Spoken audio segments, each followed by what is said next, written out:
All right, in today's episode, we are going to look at how to extract YouTube closed captions from a video. The use case that I'm thinking about is that I've created these videos and I am explaining things, and oftentimes I don't really have a script. I have certain points that I want to get across, or it's just something that I feel comfortable talking about. But after the fact, it might be useful for whoever's watching the video to actually have a transcript.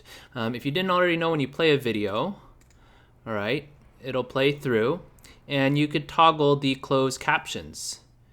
And so if we pause here, you can see this is automatically generated by YouTube's artificial intelligence. And furthermore, you can go to More and Transcript, and we can scroll down, and it'll actually show you all of the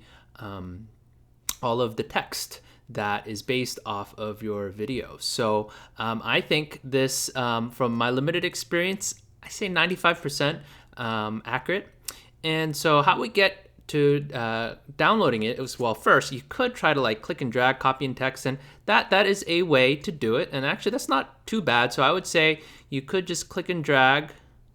All right, it might take a while. Control C to copy, and we can go over to our text file.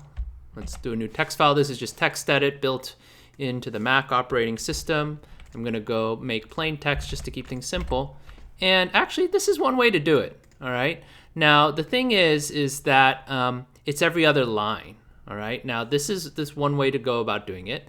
And actually, you could just pause the video there. If you want sort of more granularity of exactly where it is, and maybe you don't want it, maybe it's a really long video, right? Another option is to go over to your channel.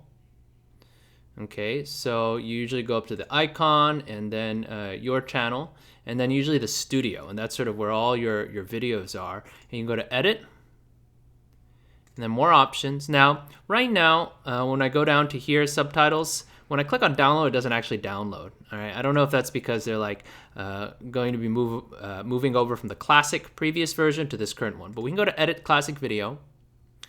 Then there's this interface where you can see exactly where you have all the pieces of information, and then actions, and then we can do a .spv file. So click on that and download, and what you'll end up getting is a file that looks like this. So actually side by side, okay, probably the thing on the left is good enough, but you kind of have to click and drag and hold, so really it depends on how you want to go about doing it. And now you have your transcript. Now, probably, if you want to give your audience an actual text, they already have a way to view what you're saying, the words, to the time, and you can actually click at a certain point in time to go to that spot.